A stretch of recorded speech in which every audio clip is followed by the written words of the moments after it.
Olá, para quem não me conhece, meu nome é Kelly Arruda, eu sou psicanalista e eu estou aqui hoje para falar com você sobre um assunto muito sério que tem abalado muito os nossos dias e tem mexido muito com todos os setores da nossa sociedade. Eu quero falar um pouquinho com você sobre depressão.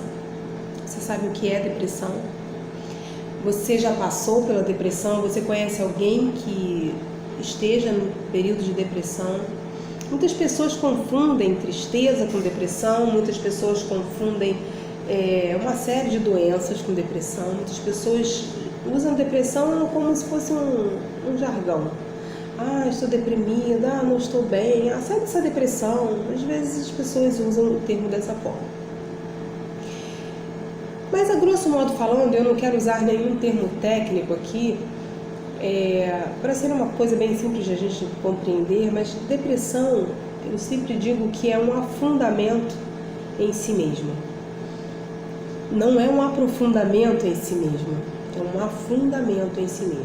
É um momento em que a pessoa olha para si e somente para si e vê somente a si, os seus problemas, as suas dificuldades, as suas dores, as suas impossibilidades, e ela vai se afundando dentro de si mesmo como se estivesse numa areia movediça.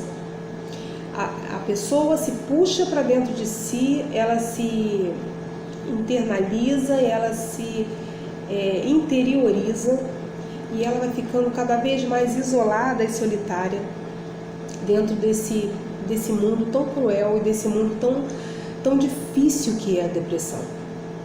A depressão, ela via de regra é uma doença, via de regra é uma doença emocional, salvo alguns casos de doenças orgânicas que trazem a depressão, como por exemplo algumas alterações da tireoide, câncer, algumas outras coisas orgânicas que trazem depressão, mas a gente pode pensar em 70% mais ou menos dos casos de depressão são vindos de uma ordem emocional, de uma desordem emocional, na verdade.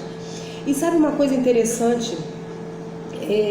Foi feita uma pesquisa uns anos atrás em que o Brasil está no ranking aí mundial em terceiro lugar no que diz respeito a países deprimidos.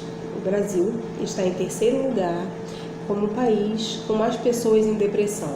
E essa pesquisa ela foi feita apenas com pessoas de 18 anos para cima. E aí, então a gente não está levando em consideração dentro dessa pesquisa crianças e adolescentes. E quando eu falo isso, a gente não pode muito se assustar, porque a depressão ela não faz acepção de pessoas, tá? A depressão ela não escolhe idade, a depressão ela não escolhe raça, ela não escolhe religião, ela não escolhe situação financeira. A depressão ela é uma doença que pode existir em qualquer fase da vida, ela pode existir por diversos motivos, mas um dos motivos, alguns dos motivos principais são causados realmente, são instalados nas emoções. E por quê? O que causa exatamente uma depressão? Bom, a depressão ela não surge do nada, você não acorda um dia e fala, estou mal, estou deprimido. Embora um dia a gente acorde e a gente perceba isso, mas a depressão ela é como um gatilho que foi instalado na nossa vida em algum momento específico, muitas vezes, na grande maioria das vezes, na infância. E esse gatilho ele pode ter sido instalado por uma ausência muito marcante, por uma presença muito marcante, por um excesso, por uma falta, por algo que causou um grande vazio, um grande buraco, vamos dizer assim, a grosso modo falando, dentro da pessoa, e aquilo não conseguiu ser resolvido, não conseguiu ser solucionado, não conseguiu ser superado, e esse gatilho foi instalado lá. Em determinado momento da vida, de repente a pessoa passando por situações que o inconsciente leve aquelas memórias doloridas, esse gatilho é disparado e a depressão ela então vai eclodir, ela vai aparecer. podem ser diversas situações. Isso pode acontecer desde um período de luto, por exemplo, pode acontecer dentro de um trauma que a pessoa sofre, de repente um assalto muito violento, a perda de um ente querido, de um esposo, de uma esposa, a perda do casamento, a perda de um filho, a perda de um emprego, de um sonho, de algo que você quis, uma grande frustração que você pode ter tido e pode ter feito eclodir a depressão que previamente já tinha sido instalada na sua vida, já tinha tido um gatilho instalado na sua vida, e essa situação atual então disparou esse gatilho.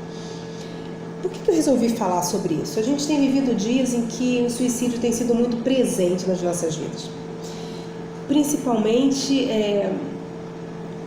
no meio de pessoas que desenvolvem situações de liderança, situações de estar à frente de alguma coisa. E eu queria falar especificamente, nesse momento, para um público especial. A gente tem tido no último mês diversas notícias de pastores e líderes que têm se suicidado. E isso tem gerado uma polêmica muito grande, porque, infelizmente, as pessoas acham que porque uma pessoa tem uma religião, ela é uma super pessoa. Ela então passa a ser autossuficiente. E eu quero desmistificar isso com você, porque, assim, se você procura uma religião, se você procura uma fé, isso já mostra para você a sua falta de autossuficiência. Se você fosse autossuficiente, você não precisaria de nada nem de ninguém. E nós precisamos. E aí agora eu queria falar um pouquinho, dentro dessa questão, para os cristãos especificamente. E aí eu queria falar como teóloga, vamos dizer assim. A Bíblia, ela expõe 3 listas de dons espirituais distintas. São vários os dons espirituais, Quem é cristão está entendendo muito bem o que eu estou falando. Mas em nenhuma dessas listas aparece o termo juiz. Isso quer dizer que nenhuma pessoa que se diz cristã foi chamada para ser juíza de ninguém. Nós não somos juízes. Não cabe a nós o papel de julgar o destino de uma pessoa. Não cabe a nós o direito ou a função de julgar se uma pessoa é digna do céu ou do inferno por um ato que cometeu. Nós não somos chamados para ser juízes, somos chamados para ser servos. E servos dos nossos próprios irmãos, inclusive, servos de quem precisa de serviço. Enfim. Uma outra coisa que eu gostaria de falar com você é que Judas Iscariotes, ele nunca foi um padrão de comportamento estabelecido por um cristão, porque Judas não era cristão. Judas foi alguém que andou ao lado de Cristo, mas não seguiu os passos de Cristo, logo ele não era um cristão. Então Judas não é padrão para comparação de ninguém. Não compare seu irmão com Judas, porque Judas não foi alguém que seguiu a Cristo. E eu gostaria que você pensasse muito sobre isso. Por que eu estou falando isso? E talvez eu esteja sendo um pouco incisiva, um pouco dura. Algumas pessoas não vão gostar dessa minha fala. Mas eu quero que você entenda que, quando eu falei da depressão, lembra? Todos nós somos passivos disso. Sabe? Davi era um homem segundo o coração de Deus. A Bíblia fala isso. E Davi teve depressão a ponto de perder a alegria da salvação.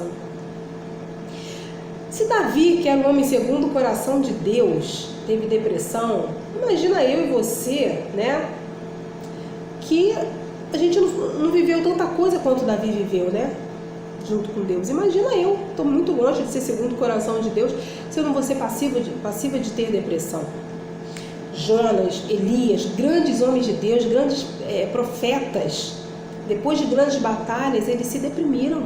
Eles precisaram se recolher, um em uma caverna, outro embaixo de uma planta, para ficarem sozinhos e sentirem o peso que eles estavam sentindo, e aquilo foi necessário. Interessante que o próprio Deus, ele mostra na Bíblia, já que a gente está falando de Bíblia, e crente gosta tanto de confrontar tudo com Bíblia, em Provérbios 4:23 diz o seguinte: sobretudo o que se deve guardar, guarda o teu coração, porque dele procedem as fontes da vida. Entenda que Deus está falando ali o seguinte: de todas as coisas que você tem para guardar, sobre todas elas, A mais importante é o seu coração. Coração, nesse texto bíblico, ele significa o lugar onde os seus sentimentos são formados, o lugar onde as suas emoções estão guardadas, estão armazenadas. Então, o mais importante que você tem para guardar, guarda o local dos seus sentimentos. Deus não poderia ter falado assim, sobre tudo que você deve guardar, guarda o teu dinheiro, sobre tudo que você deve guardar, guarda a tua família, sobre tudo que você deve guardar, guarda a tua língua. Em alguns momentos ele até falou isso, mas primeiro, olha o que ele falou, guarda o teu coração, porque é dele que procedem as fontes da vida. A fonte é aquilo que jorra. E se no teu coração, se o teu coração tiver emocionalmente, né, se as tuas emoções estiverem doentes, a fonte jorra morte. Mas se as tuas emoções estiverem saudáveis, a fonte jorra vida. E sempre vai jorrar primeiro para você, de você e para você. E aí alcança quem está no seu entorno. Nós somos carne, nós somos seres espirituais, sim, todos somos seres espirituais, nós também somos seres carnais, seres emocionais, nós somos fatiados, nós somos seres fatiados, nós somos várias áreas da nossa vida que nos compõem. Nós não somos só espírito, não é porque você um dia foi lá, aceitou Jesus e disse que é crente e tal, que você é um super-homem ou uma super-mulher e você não pode ter nada, nem sentir nada, nem ser passivo de doença nenhuma. A sua história pregressa, a história da sua vida que existe desde quando você estava no útero da sua mãe, porque a nossa história começa lá. Muitas pessoas estão doentes hoje, com depressão hoje, por situações vivenciadas no útero materno, embora elas não se lembrem exatamente disso, mas essa memória está arquivada no seu inconsciente. Então toda a sua história que começa lá, ela não é esquecida porque você se converteu, ela não é jogada fora porque você se converteu. O que a Bíblia garante é que quando você se converte, os seus pecados são jogados no mar do esquecimento.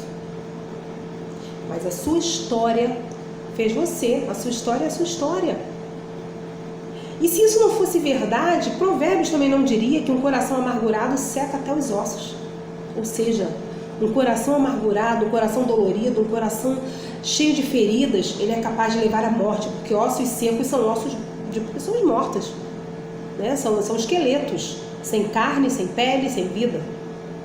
Ou seja, você precisa pensar um pouquinho melhor, muitas vezes na concepção que você tem, e abrir mão um pouco do senso comum ou da sua axiologia.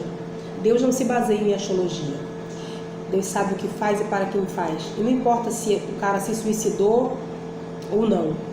Ele ama da mesma forma. E quem vai julgar o destino é Ele.